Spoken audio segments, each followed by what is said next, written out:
This story is now about a little seagull who is very afraid to take his first flight. His parents have tried their level best, but he still does not have that strong, intense urge from within to take his first flight. To him, it's a big risk. To him, it's a matter of fright. Let's see how miraculously things take a turn. There's a lot to know about internal fears of a little child and also about parenting. So let's listen to the story. His first flight. The young seagull was alone on his ledge. His two brothers and his sister had already flown away the day before. He had been afraid to fly with them. Somehow, when he had taken a little run forward to the brink of the ledge and attempted to flap his wings, he became afraid. The great expanse of sea stretched down beneath, and it was such a long way down, miles down. He felt certain that his wings would never support him. So he bent his head and ran away back to the little hole under the ledge where he slept at night. Even when each of his brothers and his little sister, whose wings were far shorter than his own, ran to the brink, flapped their wings and flew away, he failed to muster up courage to take that plunge which appeared to him so desperate. His father and mother had come around, calling to him shrilly, upbraiding him, that is, scolding him, threatening him to let him starve on his ledge unless he flew away. But for the life of him, he could not move. That was 24 hours ago. Since then, nobody had come near him. The day before, all day long, he had watched his parents flying about with his brothers and sister, perfecting them in the art of flight, teaching them how to skim the waves and how to dive for fish. He had in fact seen his older brother catch his first herring and devour it, standing on a rock while his parents circled around, raising a proud cackle.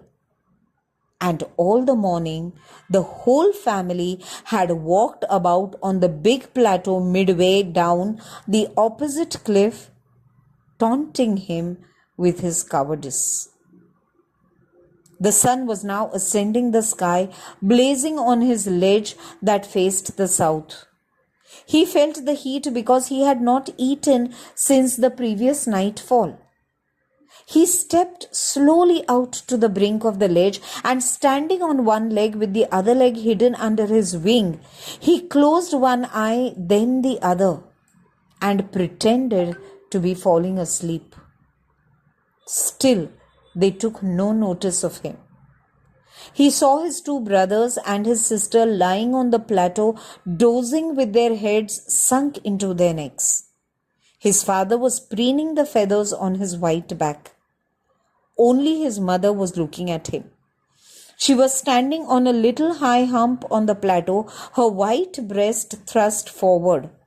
Now and again, she tore at a piece of fish that lay at her feet and then scraped each side of her beak on the rock.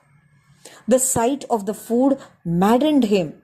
How he loved to tear food that way, scraping his beak now and again to wet it. Here, wet means to sharpen. "Ga, ga, ga," he cried, begging her to bring him some food.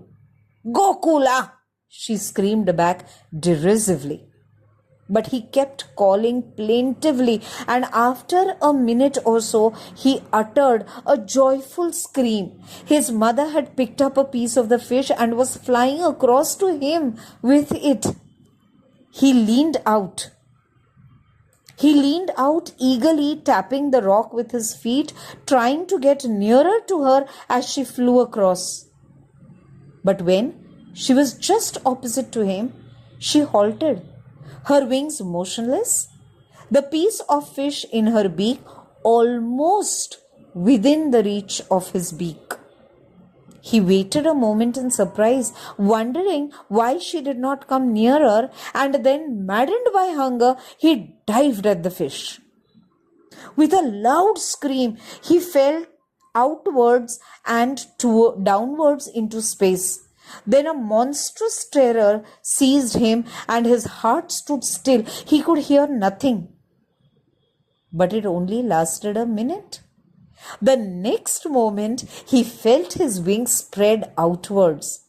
The wind rushed against his breast feathers, then under his stomach and against his wings.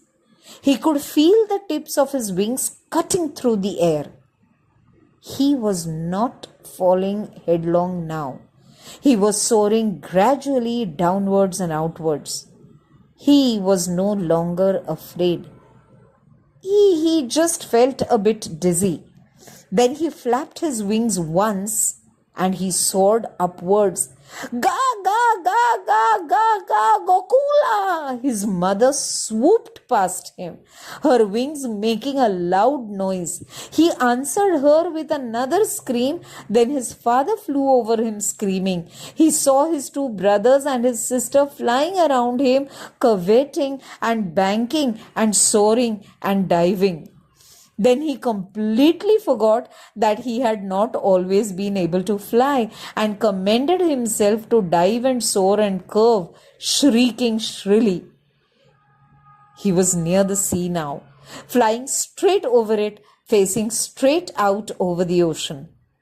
He saw a vast green sea beneath him with little ridges moving over it, and he turned his beak sideways and cawed amusedly. His parents and his brothers and sister had landed on this green flooring ahead of him. They were beckoning to him, calling shrilly. They were beckoning to him, calling shrilly. He dropped his legs to stand on the green sea. His legs sank into it. He screamed with fright and attempted to rise again, flapping his wings. Because here, children, understand, every first experience can bring over some kind of anxiety to you, isn't it? He was not used to this. So he screamed with fright and attempted to rise again, flapped his wings. But he was tired and weak with hunger, and he could not rise, exhausted by the strange exercise. His feet sank into the green sea, and then his belly touched it, and he sank no farther. He was floating on it, and around him his family was screaming, praising him, and their beaks were offering him scraps of dogfish. He had made his first flight. I hope you have enjoyed this story, children.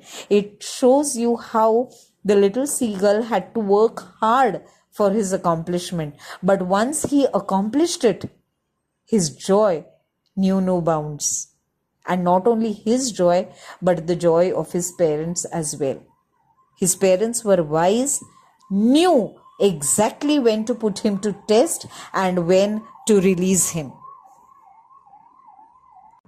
Parenting does come with a lot of control, where sometimes you have to pamper and sometimes you have to take things a little strictly. Unless there is a bit of restriction put, one does not strive hard. And that is how wisely they led the little seagull to take his first flight. Listen to this story again and again and see each time you will have something new which you will get out of this story. Use this video and audio for your revision, and I am sure you will be able to do your best and express yourself really well with respect to this story. I'll see you again with the next part.